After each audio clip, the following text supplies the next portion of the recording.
there, it's 5 o'clock here. So, Uh-huh. okay, so I'm Ryan. I guess I've been introduced. Yeah. I guess the main reason that everybody is interested in what I have to say is really simple.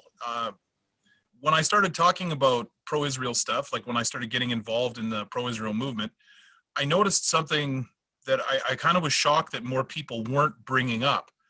And that was the fact that the Arabs, they tended to attack Israelis in particular, but all Jews in general, as a white colonizer from Europe. Like that was the main argument that I was hearing in all of the, the social media groups that I was in, the message boards. And what I realized was it didn't make sense to me that they were fighting it with what I thought were nonsense arguments. Like they would say stuff like, you kill Palestinian babies. And then the kids that were arguing with them would say stuff like, but we invented the cherry tomato. And so I started calling it cherry tomato advocacy because it was so ridiculous that, they thought that that was a good talking point to come back against somebody that was accusing you of basically modern day blood libel, right? And I know now what blood libel is, but at the time I had no idea what blood libel was. I wasn't very knowledgeable about Jewish people or their situation or their history or their culture. So, I mean, I was basically operating strictly from the perspective of an Indigenous person who looked at the situation and realized that the Jews are Indigenous people and they weren't acting like Indigenous people. So they weren't defending themselves using the Indigenous argument. They weren't basically saying, to hell with you, I'm an Indigenous person and that's my ancestral home and I have every right to be in my ancestral home. So it was kind of it was an eye opener for me, right? Like, because I looked at it and I was like, I just thought this was such common sense that it shouldn't have even been an argument. There shouldn't have been a discussion. It was like, why are these people allowing other people to tell them that they're not Indigenous to their own ancestral land? Now, I actually tell people this a lot because it's kind of humorous to me. When I first started talking about Israel and stuff like that, it was basically on a social media message board in 2006. And what happened was I got invited to speak in this politics group, and basically they wanted me to speak about, the plight of the North American Indian. So I was talking about that, and then some random guy came in the chat and he said, well, you're just like the Palestinians. And I said, how so? And he said, well, white colonizers came and stole their land. Now, the thing is, I'd already known a little bit about Israel because, as I've told other people, I had some interesting experiences in university. And more importantly, I had actually made a very good Jewish friend. So I was interested enough in the history and stuff that I knew like the basics. So I said to him, I said, that's nonsense. Like the Arabs, they conquered the entire Middle East in the 7th century. And they conquered it and colonized it, and they forced people to speak Arabic. They forced people to take on an alien religion. And I don't understand why you're now comparing yourselves to Indigenous people. So it turned into a little bit of a gong show because I noticed right away he wasn't interested in discussing the facts. He wasn't interested in actually listening to what I had to say. So at that point, I decided, what? I'm going to put all the things that I'm thinking about into an article. That way I don't have to keep repeating myself. Like, look, I always joke, like if you see the size of my hands, it's really not easy for me to type. I have fairly large hands and I have kind of sausage fingers. So I don't like typing that much. So for me on Facebook, I'm not a real big fan of arguing with typing because I've gotten better over the years, but I just don't like typing. So I made this article, and a gentleman from Stand With Us at the time, his name was Philippe Asselineau, he called me and said, hey, I have a contact in Montreal. We should try and get them to run it in a mainstream newspaper because, most of the time, I didn't know this at the time, but most of the time, pro-Israel stuff is strictly on Jewish media, right? Like you almost never see a pro-Israel article in a mainstream newspaper. It's very rare, right? I didn't have any idea of this at the time, so I said, sure, like if you want to try. So he got my very first article printed in the Metropolitan in Montreal. And I'll be honest with you, I don't think I was really prepared for the backlash. I didn't really think that what I had written was very controversial. I was very moderate in my language at the time. Some of my friends that are on here, they could probably tell you, I've had quite an evolution. I started out very much coming from a very left-wing point of view.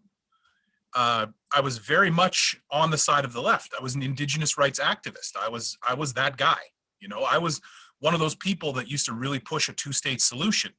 Because I didn't know any better. I really did believe that that was the fair and balanced, solution for all of this. As I've kind of gotten more involved in the Jewish community, and as I've traveled to Israel and spoken to Jewish people there, a lot of my views have really shifted. But the one thing that's always remained constant is that I strongly believe that the Jews are Indigenous. Now, when I'm talking to children, it's actually easier for me because most of the time, I don't want to come across as rude, but most of the time when I'm talking about Indigenous stuff, I get blank stares. I get, people saying, well, I didn't know that, or I had no idea. And a lot of the time, this is even educated people. This is, university professors. I've had anthropologists basically look at me with cow eyes and tell me that they have no idea how I came to these conclusions. So what I started doing is I came up with what we call the hand theory. Now, after talking to a lot of different Indigenous people, and I mean, not just Indigenous Canadians, Indigenous Americans, I mean, we're talking about Maori people. I talked to some people from Australia, some people from Nicaragua. This is what I came up with, and it's the easiest way for me to explain Indigenous people to people that may not have a lot of experience with this stuff, okay? So everybody take your left hand and hold it up. Now, the reason I'm gonna get you to do this, it's just like when I'm teaching the kids.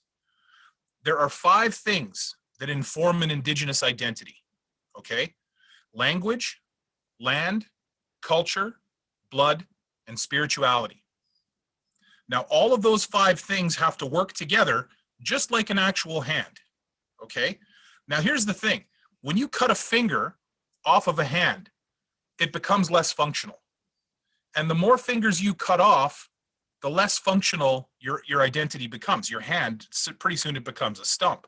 Now, unlike a hand, you can regrow the fingers of your identity. So say you were a child that was removed from your family as a baby. So you have now, suddenly you have no connection to your language, your land, your culture, or your blood. All of a sudden, you've been raised completely separate, it's outside the system. And this is something that happens to Indigenous people a lot. It happened, to the Native people in Canada and the United States. It even happened to the Mizrahi people in Israel. Like, they had children removed from their families and given to other families. So there's so many different commonalities that's just one. So now, say you take that child and you re-educate him. So suddenly he's able to learn his language. He's able to re-access his connection to his ancestral land. He's able to re-access his connection to his blood. All of a sudden, you've regrown those fingers and you have a functional hand. Now, the one that's controversial and the one that I get the most pushback about is actually the spirituality. Because in the modern day, a lot of people are they're hesitant to discuss spirituality. They don't really want to discuss their relationship with the Creator. A lot of them don't even want to acknowledge that a relationship with the Creator is important. Now, the reason I'm bringing it up in the context of indigeneity is that spirituality is the thumb. That's the piece of the hand that actually makes everything work together. Now, you don't have to be religious to access that part of your identity, but you have to understand how important it is. Now, for Jews in particular, Jews are no different than any other Indigenous people. And I know that it's going to sound funny because a lot of my Jewish friends, they always think of themselves as, Jews are the oldest, they're the first literate people, they're the people of the book. They tend to think, that Jews are special, right? And you are. Don't get me wrong. I'm going to go into that after. But in the context of being Indigenous, you're just like everybody else. You're just as Indigenous as I am. You're no different than I am. The thing is, the same things that make me Indigenous are the things that make you Indigenous, which means that unless somebody's willing to use double standards to discuss this with you, they have to treat you like equals, because you are. You are no different than the rest of us. You are just as Indigenous as a Lakota person. You're just as Indigenous as a Métis person. We are no different that way. Now, The reason the spirituality is so central is because you are an ethno-religious tribal people. Now, that is something that Indigenous people understand on a very basic level because that's who we are. We know that our ethnicity and our religion is intertwined. If you were to talk to a Cree person right now, so say you came up here to visit me, we drove out to the res, and you asked a Cree person, what religion are you? They would give you a blank look and they wouldn't understand. They would say, well, what do you mean? I'm Cree. And it's no different for Jewish people. Like if you walk up to a Jewish person, and I know, don't get me wrong, I already know somebody's going to say, well, what about Jewish Buddhists and all that stuff? But I'm talking about from a strictly, like if you did this in Israel, what religion are you? Most of the time they're going to look at you and they're going to say, well, I'm Jewish, right? They don't differentiate that piece of their identity, which is super vital, because the truth is you don't have to even believe in the creator. You just have to understand that your people have a special relationship. Now, one of the reasons that I think this is so vital is that the other side spends a great deal of time attacking your identity. Okay? Now, I know that, like, I don't have to tell you. I mean, I'm pretty sure all of you have had experiences with anti-Semitism. I'm not telling you anything you don't know when I talk about anti-Semitism, so I don't really spend a lot of time talking about it. What I do need for you to understand, though, is that I believe a large part of that anti-Semitism stems from jealousy and envy, okay? Especially when it's coming from other minorities. Now, the thing is, if you're coming from a minority perspective, like especially from an Indigenous group, and you're looking at the situation and the story of the Jewish people, okay? I want you guys all to think about this now, because I know this is going to come awful close to that stupid privilege argument, and I don't agree with that argument. But what I am going to say is that from an outside perspective, the question that I get asked the most about my Jewish friends from Native people, they always say, how come the Jews are all rich, right? How come the Jews are all successful? And I always have to tell them, look, like, I know that from your perspective, they seem like they're all wealthy, but they're not. I know a lot of Jews that are just like us and they struggle to get by. That's not a thing. What is a thing is that Jewish people in general have placed a premium on education and success. Now, that doesn't always necessarily lead to wealth, but it does give you a leg up. Now, the problem is, for a lot of Native people, they don't know the entirety of the Jewish story, okay? So when they hear about, all these Jewish doctors, and they watch TV and they see Jewish last names, like, in the government, and they see all these people that they associate with Jews, they don't hear the other part of the story. They don't hear about the generational trauma. They don't hear about any of the mental illness. They don't hear about any of that stuff. So the only part of the story they have all of a sudden is this unrealistic view that Jews are uber successful and that you're all rich. Now, think about this. If you're from a group of people who have also gone through a genocide, who are also, basically marginalized, and you see this group of people that are, that they're marginalized and people are always bashing them, and you see anti-Semitism, but at the same time, you see how successful they are, and you don't ever really hear about anything bad in their community or any of the struggles that they actually have. You get a really, really dumb picture of the Jewish community. Like I said, you start thinking, well, they're all rich and they're all successful.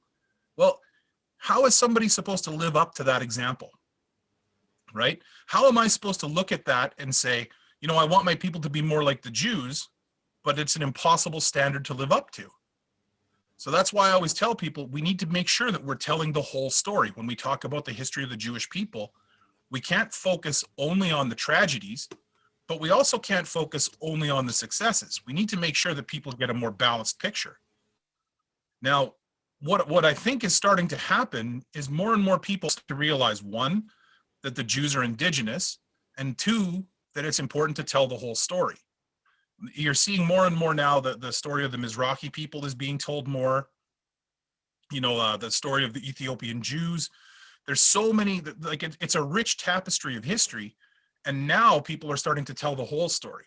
Now, I'm going to start talking a little bit more about the indigenous stuff, but the reason I wanted to kind of inject that is because I want you to understand where other indigenous people are coming from. Like, why is it, because I get asked this a lot, why are so many Native people anti-Semitic? And it's literally two reasons. One, a lot of them are very heavily colonized. So the Christian church was very, very involved in basically helping try to remove our entire belief systems. And they've replaced them with a lot of Christian ideology.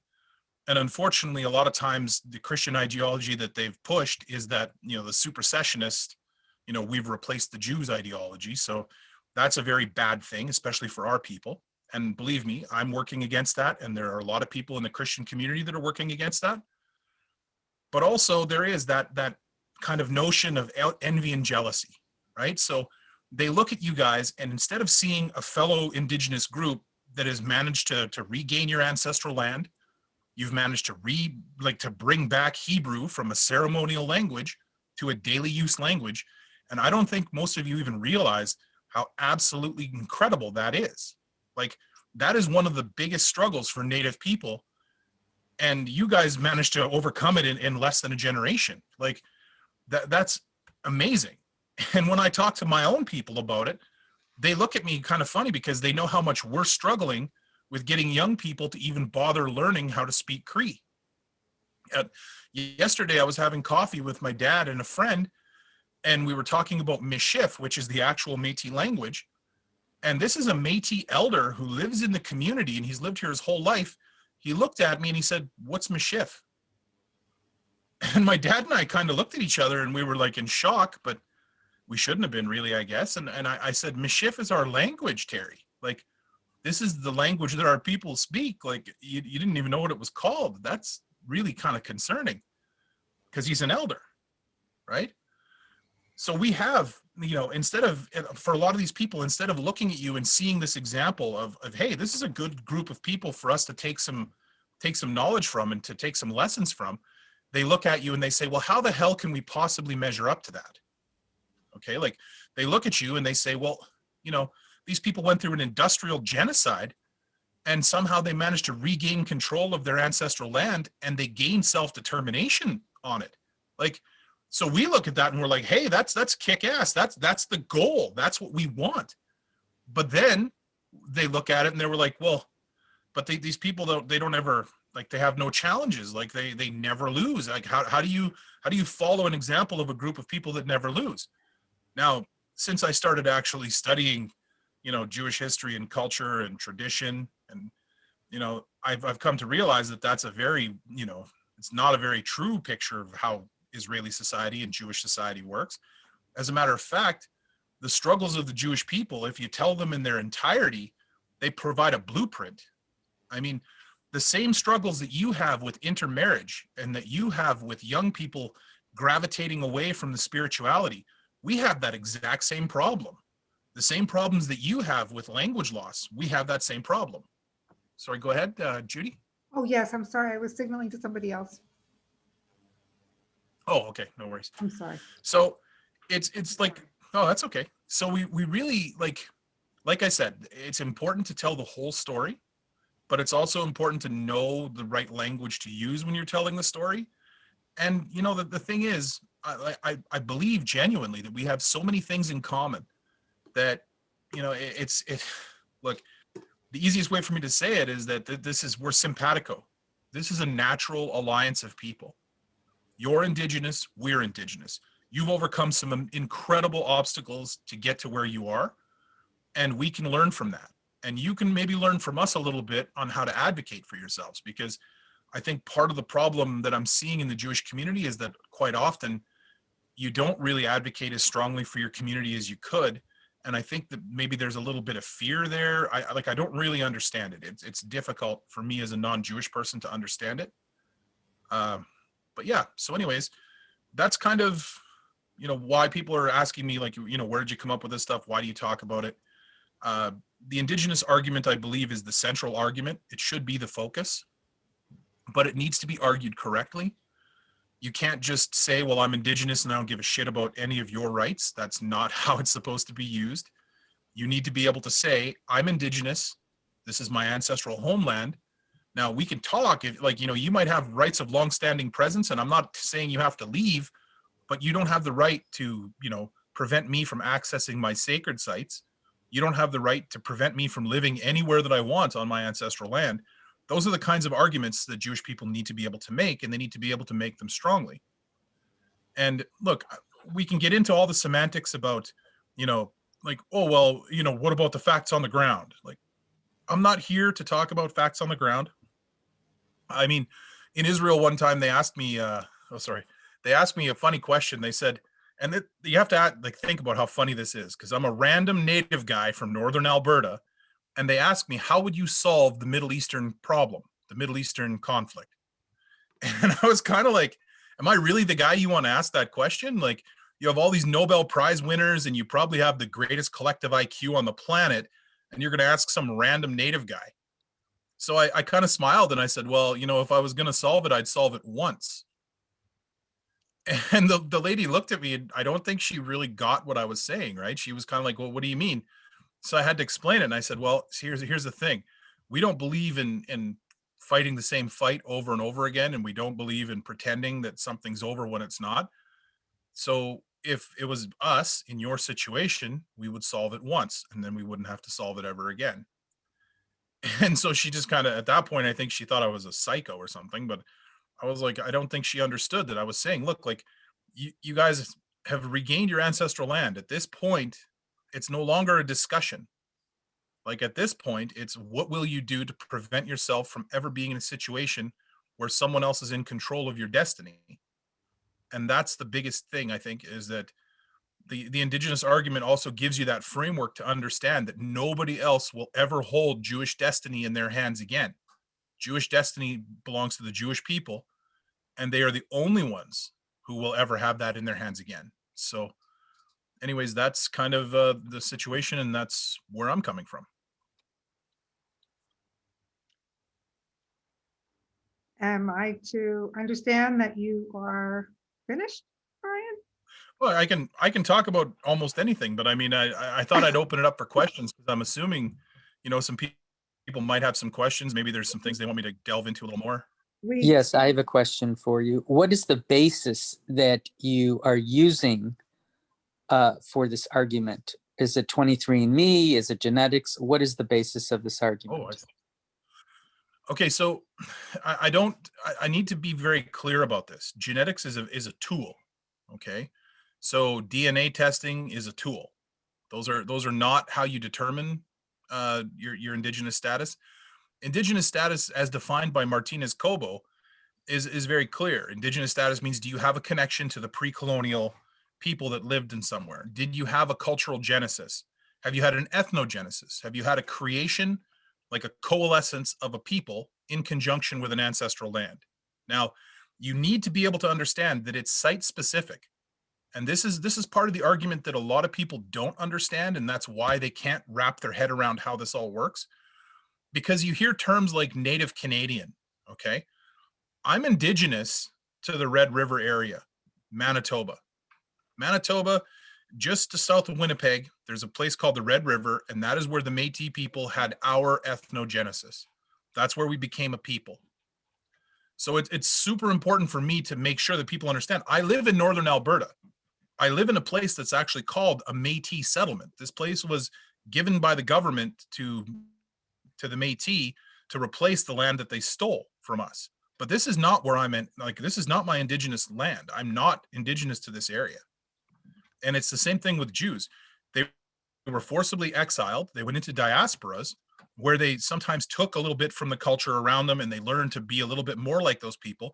But at the core, they were always Jewish, and they never ever assimilated. They used to integrate. They would integrate without assimilating, which meant they kept their communities intact. They kept their Jewish core cultures intact. Now, DNA is only part of it. So remember when I told you to hold the hand up and I said language, land, blood, culture, DNA, or sorry, blood, spirituality. The blood is the DNA, obviously. You have to have that blood connection or you wouldn't be one of our people. That's to be part of a tribe, you have to have that blood connection. But the blood connection is not the only piece. It's just a very important piece.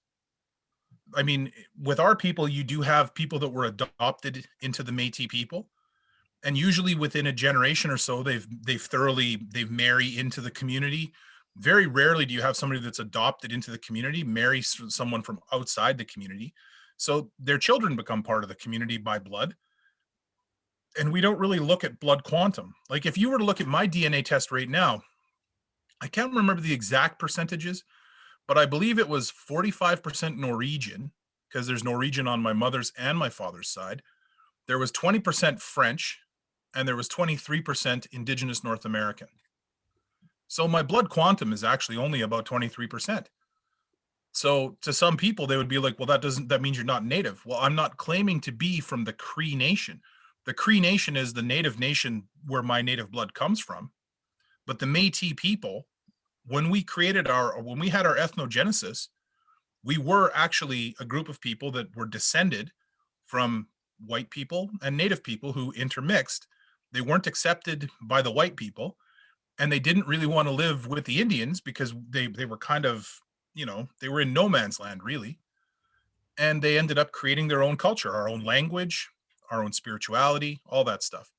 Now with Jews, it's very similar. With Jews, you had a cultural genesis in Israel. So you basically, you trace almost everything that makes Jews Jewish back to Israel. So that's where indigeneity comes from. Indigeneity is not strictly about DNA. So I mean, like if you find out that you have a large amount of Jewish DNA, it doesn't really matter. Then you would have to find out, was your mother Jewish? Because if your mother's Jewish, then according to the rules created by Jews, according to halakha, you would be Jewish. Even if you were adopted as a child and didn't realize that you were Jewish, when you find out that you have a Jewish mother, they tell you, okay, well, you're Jewish. Then they'll tell you what you need to do to basically access that part of your identity. But the truth of the matter is, according to the rules set down by Jews, you're Jewish. Now, that's an important distinction too, because every indigenous group of people has the right to determine who's part of their group and who's not. So Jews are the only ones that get to decide who's Jewish. And Métis people are the only ones that get to decide who's Métis.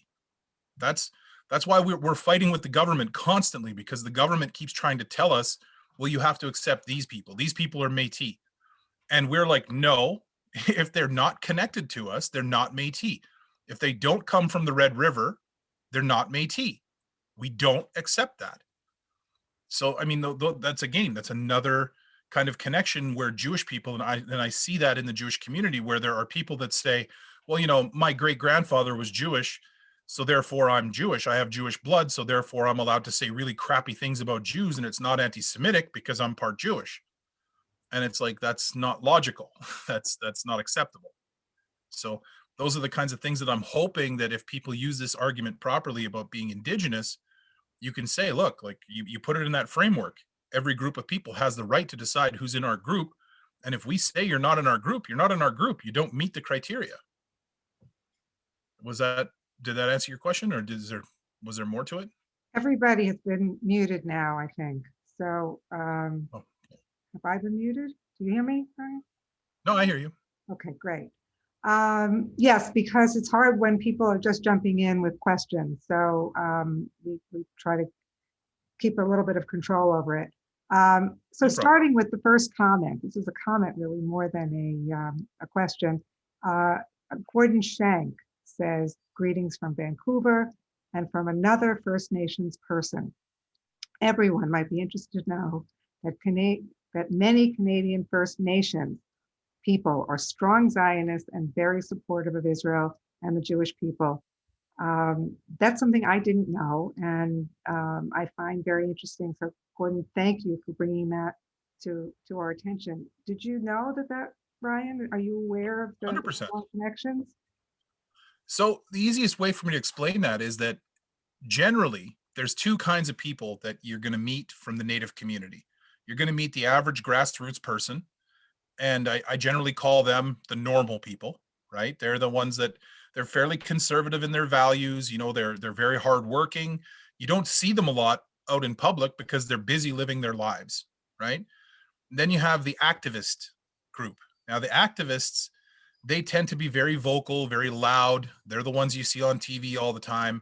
Lots of them don't have regular jobs, and that's why they go to every single protest, and you see them on TV constantly, and they're constantly making ridiculous assertions, and they speak as though they represent all Native people. Now, I don't represent all Native people. I want to be clear about that. Like, I don't even represent all Métis people. Métis people, we joke just like Jews. You know how you say 3 Jews, 2, or what is it? 2 Jews, 3 opinions? Well, Yes, at least. yeah, yeah. So it's the same thing with Métis people. Like, we argue sometimes just for something to do. So I mean, it's not like we all agree on everything. But what I have come to realize is that a significant majority of Native people in Canada are strongly pro-Israel because they can easily take a look. This is a natural symbiosis. This is a natural simpatico. We look at your struggles and we see our struggles. We understand. The problem is that you also have 40 years of a false narrative being spread by the activist class. And that, that's the whole, we all need to be friends with the Arabs, and the poor Arabs are brown people that were subjugated by white people. I mean, they completely ignore the fact that the Arabs conquered more of the known world than white people did. They ignore the fact that the Muslim conquest in the 7th century was one of the most hideous conquests in the world. Like, our conquest in the Americas was horrible. And there were millions. Like, I believe that the kind of the most, the best estimate that I've seen is about 65 million people died since contact, right? As a direct result of colonization in North America. Now, and that's North, Central, and South America. Now, what people don't realize is that a lot of those people died from diseases as well. It wasn't all from fighting. It wasn't like the Indian Wars resulted in all the Indians being killed. The truth was they starved us. They killed the buffalo. They did a lot of things that we call benevolent neglect, which means they put us on reserves, and then they kind of once in a while would give us some food, but they didn't really look after us the way they said they were going to in the treaties. Meanwhile, you had active genocide in the Middle East, where there were entire groups of indigenous people who were killed by the Muslims because they refused to convert to Islam. And in those days, you didn't convert, they just killed you. So it's the difference between what we call a passive genocide, which means, disease and neglect and all those things, and an active genocide where they're literally killing you. And a lot of Native people, they don't really study, the mechanisms that colonization used. They don't really study the different forms of colonization. I mean, the English, when they colonized, they used client states. So what they would do is they would give one tribe guns, and then they would tell those Indians, you guys are the closest thing to being English. You're not English, you don't get to be us, but you're pretty close, right? So then those guys were like, yeah, we're not English, but we got guns and we're just about like as good as them. Then you had the French version of colonization, which is basically have sex with the natives until there's no natives left.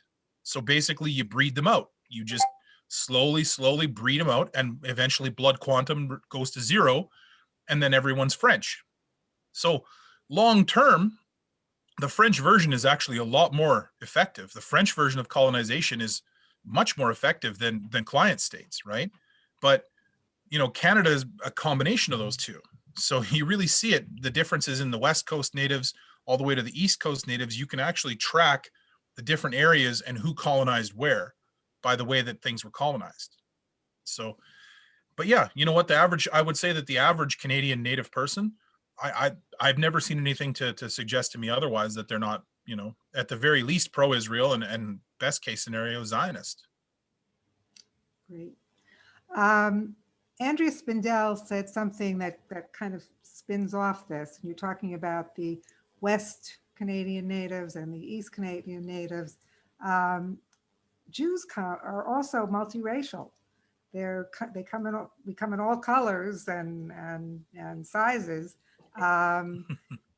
Is that something that relates to what you're talking about with the Canadians? And we have Jews coming from Ethiopia and Jews coming from the Mizrahi Jews and the Ashkenazi Jews and Spanish Jews, and so do you feel that they're were they colonized in different ways? Were they treated in different ways? Absolutely. So I guess the easiest way, remember earlier when I said Jews aren't that special? Okay, so sometimes Jews are kind of special. This is one of those things, okay? Now, the Jews, when they went into all these different diasporas, okay, that's a little bit different than what happened with Native Canadians. Now, with Native Canadians, when we were forced into exile, generally we stayed in one cohesive unit and we stayed close together and we were very, very insular. Okay, so like when the Cree were forced to move west and north, the Cree stayed in groups of Cree. They didn't intermingle very much at all. Now, the difference was with Jews, they would create communities wherever they ended up. Now, those communities quite often would stay very insular, so they maintained a core Jewish culture. But then because they stayed in those places sometimes for, 700, 800 years, they would adopt little bits of the culture. They would adopt the dress, they would adopt some of the, some of the cuisine, as long as it was kosher, except, with the Yemen people eating grasshoppers, I still can't get past that. That's just strange to me. But, but they have these different, so then when you go to somewhere like Israel, for me, it's really neat because I've gone to so many Shabbat dinners now. And, I've had Shabbat dinners with Moroccans. I've had Shabbat dinners with Lithuanian Jews, with Kafkazi Jews, Bukhari Jews, and the funny thing is I do see the same basic things. Like they all wash their hands before they eat. And, some of them they tip the jug on their left hand 3 times first. Some do it 3 times and then 3 times. Some do 1 and 1, but they all wash their hands. Okay. They all do the same thing with the bread. They all do the I think it's called the Hamotzi blessing. Yes. So they do the blessing with the bread, but then some of my friends, they tear the bread and they actually throw it. Yeah, exactly. I was so shocked the first time someone did that. I'm like, did you just throw bread at me?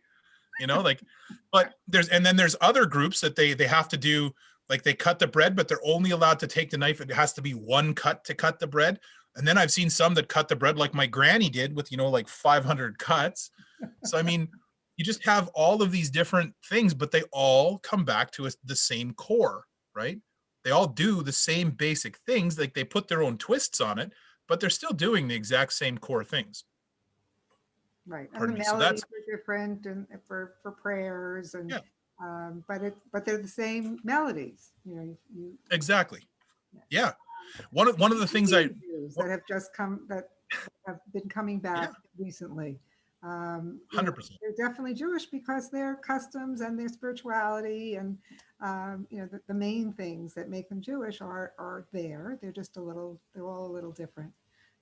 Yeah, like one thing that I'm learning too, actually, it's interesting to when you talk to Russian Jews that came from the former Soviet. The only reason I call them Russian Jews, it's just the easiest way to call them that. But Jews from the former Soviet republics, right? Right. They all have one thing very, very in common. Most of them have had all the spirituality was kind of leached away from them. They weren't allowed to access that because it was against the law. But then the Russians and the Lithuanians, all those people, they made one very key mistake. Instead of telling them everyone can be the same, they they tell them everyone can be the same except for you because you're a Jew. Right? And then what they did was they put Jew on their passports. They put Jew on their identity papers.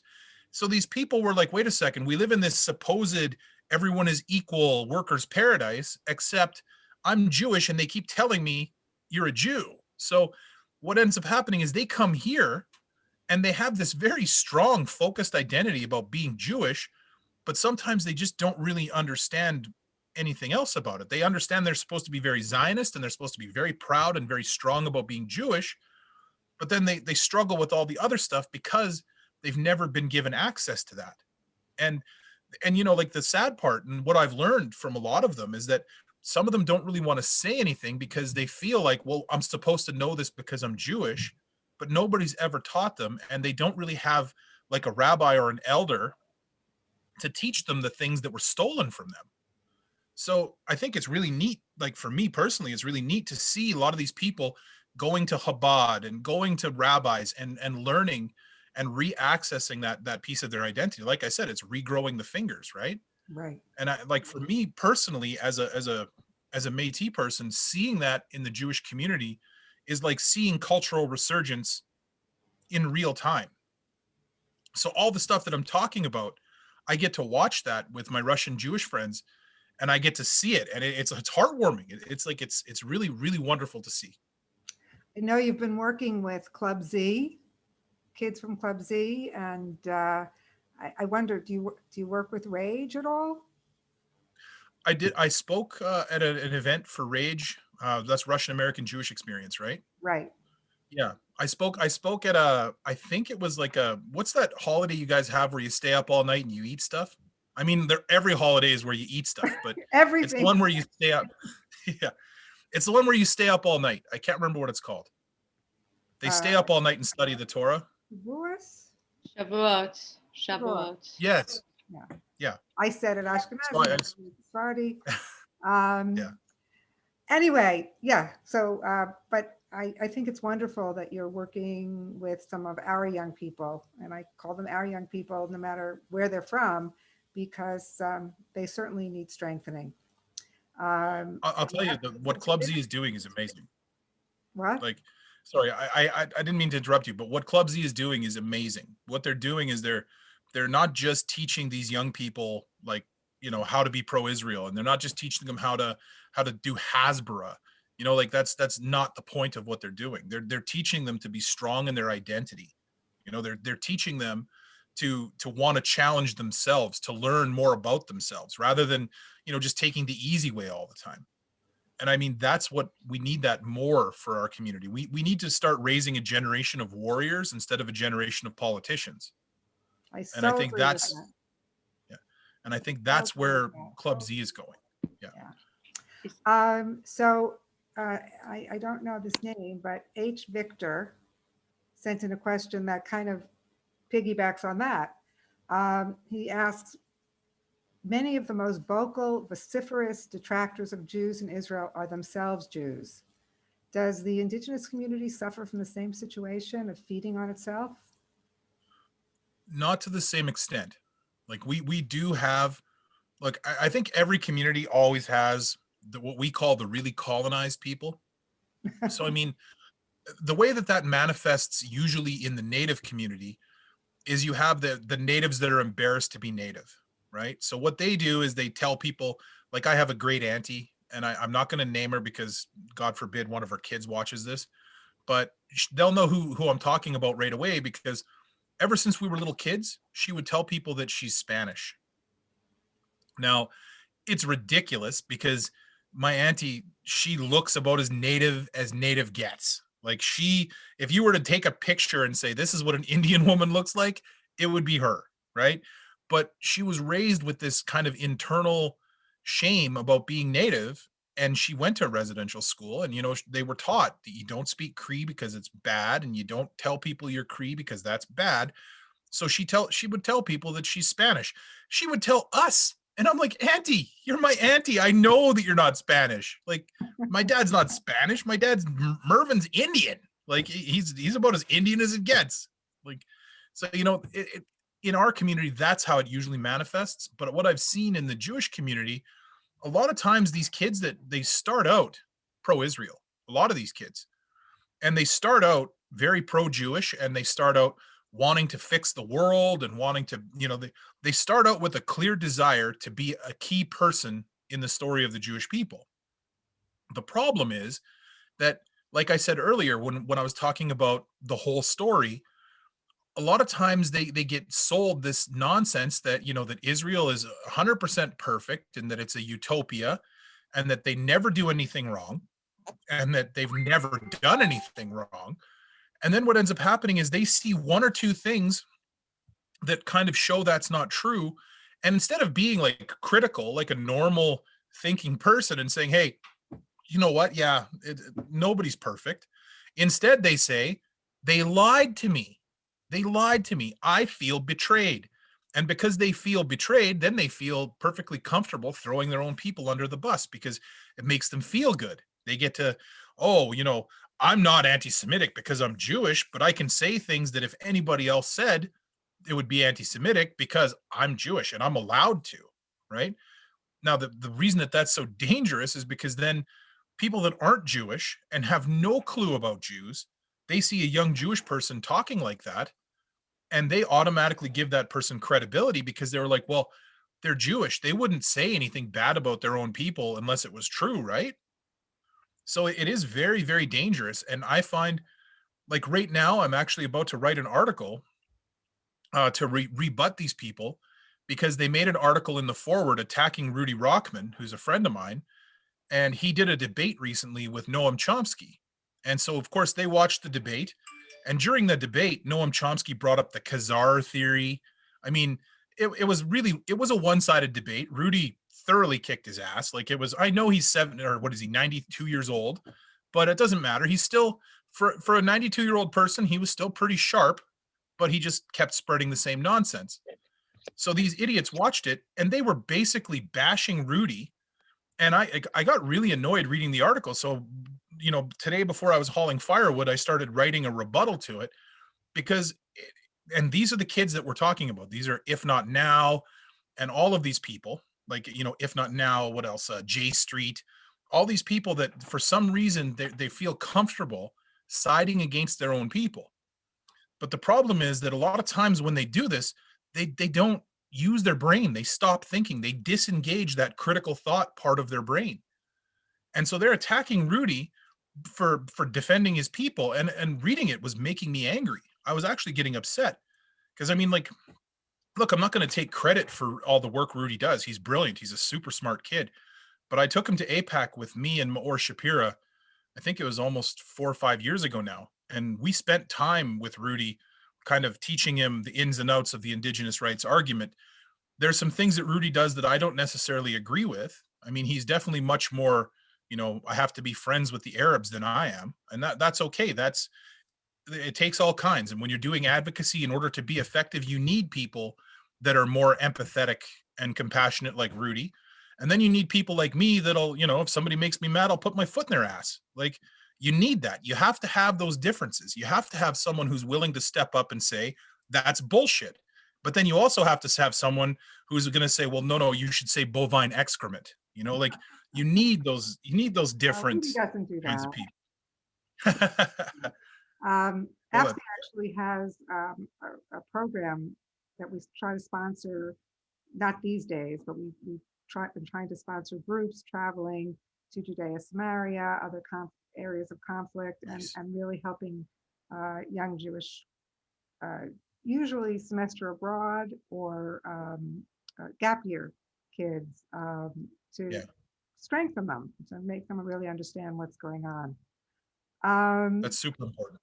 Yeah, I'll talk to you later. I'd love to see what you had to write in defense of Rudy and that kind of thing. So next, I want to try to get to some. I have 20 new messages here. So okay. how do you respond, Ryan, to the claims that Jewish people have not lived autonomously on the land for 2,000 years and therefore have lost their indigenous claim? And conversely, the Palestinian people have their ethnogenesis about 100 years ago in Israel. Don't they both have an ethnic claim? Okay, so first thing, I don't want to come across as heartless, so I'm just gonna speak the way I normally speak. Okay, I know that might hurt some feelings, but such is life. Okay, the first thing is there's no such thing as a statute of limitations on indigeneity. So I don't give a shit if Jews haven't lived there for 5,000 years. If Jews maintain their cultural cohesiveness, if they maintain their language, they maintain the 5 fingers that I talked about, and they can still trace all 5 of those things back to the land that they had their ethnogenesis, they are indigenous to that land, period. There is no argument that takes that away. You cannot take away indigenous status. It can only be given away. So that's for the first question. Okay. In addition, there has been a Jewish presence in Israel all along. Oh yeah. It was never completely, it was never given up. Yeah. It was, they exactly gone into exile. 100%. And like, I generally assume that people know that, and I shouldn't, because you're right. Like, that is a very underused part of the argument, is that Jews have always lived in Israel. There have always been Jews there, even when they had to hide in the Judean hills and caves. They always maintained a presence in Israel, period. So I get a little bit annoyed at that whole argument, because it strikes directly at the heart of my people, because people are trying to tell me that Métis people aren't indigenous to the Red River anymore because we were exiled. So that makes me really, really angry, because that is a denial of Indigenous people in general. Because what you're saying is that, you know, in order to get rid of Indigenous people, all you got to do is exile us, and then we're not Indigenous anymore. So there you go. That's a horrible argument, and I just simply wouldn't allow it. Now, in regards to the Arabs' ethnogenesis, I got to say this. It's the same argument that I hear a lot, and I always tell them, okay, so if they had an ethnogenesis, can you give me 3 cultural constructs that are strictly Palestinian? Okay, they can't have any connection whatsoever to any of the Arabs around them. So, like for Jews, you guys use phylacteries when you're doing, you know, the wrapping the tefillin, right? Yes. Yes. Only the People men. around you do that, right? Nobody. Exactly. But what I'm saying is, what like that's something that is strictly Jewish. There's nobody else around you that does anything even remotely like that. Now, that's an obvious cultural construct, and it's part of an ethnogenesis. Now, I asked, and like, look, I stayed with a Palestinian family in the PA for a week, and I was constantly asking questions. I'm not a guy that just, you know, I don't just make shit up. I actually have to learn things. I need to know things for myself. So I asked them point blank every single day we would talk, and I would say, okay, so what do you guys do that's just strictly you? Like there's nobody else does it. And it was sad because they would tell me the same things over and over. Well, we use pine nuts and onions in our chicken. I was like, come on, man. Like you're going to try and tell me that because you use certain spices when you make chicken, that that's a cultural construct? No, that's not how this works. Right? And then the other day I had an argument on social media, and a guy told me that sperm smuggling is a Palestinian cultural construct. So I said, what do you mean? And he said, well, they need to, because these people are unjustly prisoned and they can't get out of prison to have children, their wives, in order to get pregnant, they smuggle the sperm out of the prison. And I said to them, I said, come on, man, like you cannot possibly be that stupid. Like you realize that, you know, when you go to a sperm bank, they freeze it because it only stays alive for like an hour. So you're trying to tell me that these women who are clearly cheating on their husbands are smuggling, like, and then on top of that, you're telling me that's a cultural construct? Like, they don't have any cultural constructs. And I'm fully willing to listen. And if anybody ever finds one, please tell me, because I'd like to know. But the truth is, they did not have a cultural genesis or a coalescence of a people. What they had was a decision to create a national identity strictly to attack Jewish national identity. In 1967, they changed their whole charter, the PLO charter. In 64, it made no mention of Judea and Samaria. They said point blank, we do not lay claim to any of the lands in Judea and Samaria. The West Bank, I think they call it in the charter, though. And then in 67, after Israel kicked Jordan out of their illegally occupied land, you get these people saying, oh yeah, by the way, this is an important part of our land. It's like, no, dude, you don't get to wait 3 years and then say, no, by the way, I know we said this, but now we're saying this. Doesn't happen. I agree. Sorry. So I don't know how much longer people have, but one of the big questions on people's minds, Lane Fragman put it in a very good way. So many ways we are our own worst enemies. Most woke people, and I think many of us on this call have children or relatives who are woke, have no idea that anti-Semitism would eventually come out. Do you have any suggestions on what we need to do to bring our kids back into the fold? Well, one of the things that you can take solace in, I think it was Churchill, didn't he say something about if you're a liberal as a young person, or if you're not a liberal as a young person, you have no heart, and if you're still a liberal when you're older, you have no brain. So it's Just wait for them to get kind of, older? I hate to give that advice, but the truth is, like, the problem with these woke people is that it's become a cult, right? So the way I always deal with it is I always tell them, okay, I want you to start asking yourself questions, because when I was younger, I was a big proponent of contextual critical thinking, which means I didn't just read something and take it at face value. I wanted to know who wrote it. When did they write it? Why did they write it? Because at that point, then I can figure out, is there a bias here? And if there's a bias, which bias would it be? And do I want to share that bias? And then I would try to read something that went directly against it so I could compare the two arguments. And, I'll be honest, if somebody gave me a better argument, generally I would go with them. So, like for me, the biggest problem with all these woke people is that they don't think.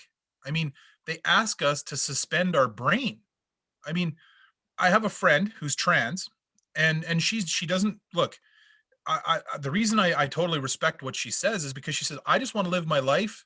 I think I was born the wrong sex, and I think that there's a way to fix that, and I would like to do that. And I'm like, okay, you know what? It's a little out there for me, but I can respect that. You just want to live your life. I'm totally okay with that.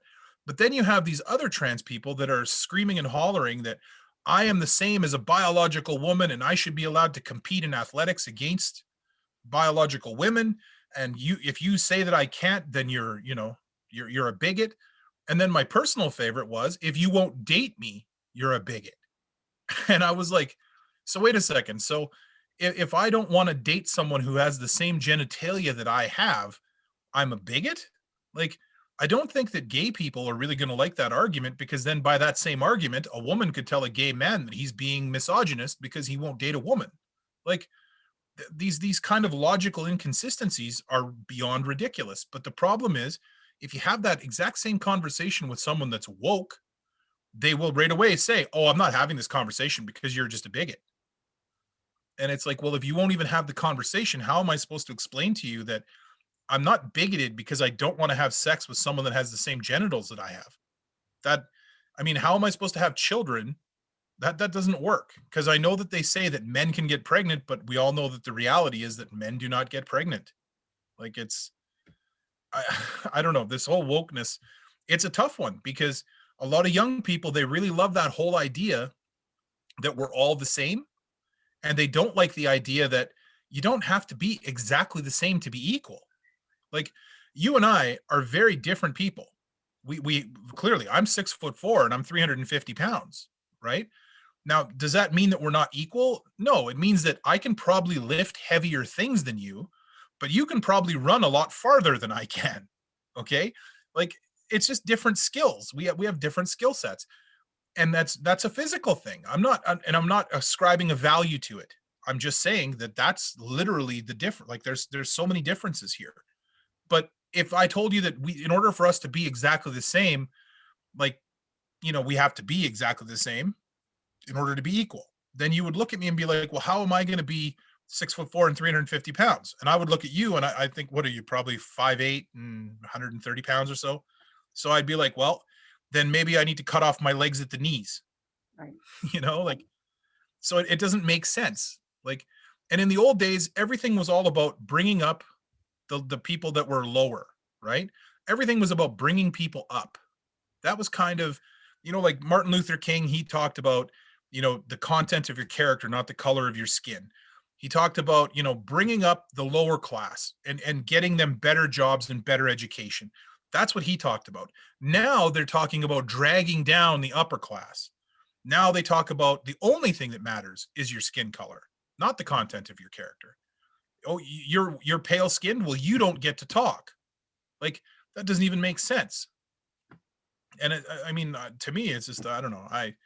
The whole woke nonsense, I'm just not down with it. I don't think most Native people are either. Good. That's really good to hear, because most of us on the call aren't. But I did ask you a question about children. And I think Schiffer Hastings, she said, I know plenty of stupid old people too. And I think many of us struggle with that same thing. The people who we have friends and relatives who, it's almost harder to talk to adults about this, because they've really become, they really, kind of look down on, in my experience, on Jewish Zionists. They look down on people who may have dual loyalties, or is So there? can I ask you something about that? Because that kind of really irritates me. I mean, I hear this talk all the time about how bad these dual loyalty tropes are. But the truth is, as Indigenous people, our loyalty should always go family, clan, tribe, nation, always. Like that, to me, it's if somebody asked me, like, are you going to side with your people before you side with your country? I'd be like, well, of course I am. Like, to me, that's not even, I wouldn't even think about that, let alone ascribe a value for it. And like, I know that unfortunately throughout history, Jews have been accused quite often of siding with their people ahead of siding with their country. But I mean, look at the times when Jews sided with their country over siding with their people. Look what happened. I mean, when the German Jews sided with Germany, they almost all died. Like, it just doesn't even make sense to me. I don't understand why, first off, it's considered to be such a bad thing. And second off, I don't understand why people didn't learn from the lessons of history. Like, I've just never understood that. To me, it's like, hell yeah, I side with my people. I will side with my people 9 times out of 10. And now here's the thing. If we're wrong, I will call them out and I will tell them. Like, I mean, I'm not so, like, I'm not blinded by it. I wouldn't side with the Métis if the Métis were doing something I clearly thought was immoral or wrong. But I mean, family, clan, tribe, nation, that's kind of the way you should go. Okay. I think that is a really nice way to close our talk. You've given us some really good pointers. I love the 5-finger point, 5-finger pointer. I love the family, clan, tribe, nation. I think that's an amazing thing for us to be able to say. And it's funny. I have a cousin who I have completely lost contact with because she asked me, which do you consider yourself first, American or Jewish? And I didn't say Israeli, but I said Jewish without thinking for Yeah. 2 seconds. And that's it. I'm out.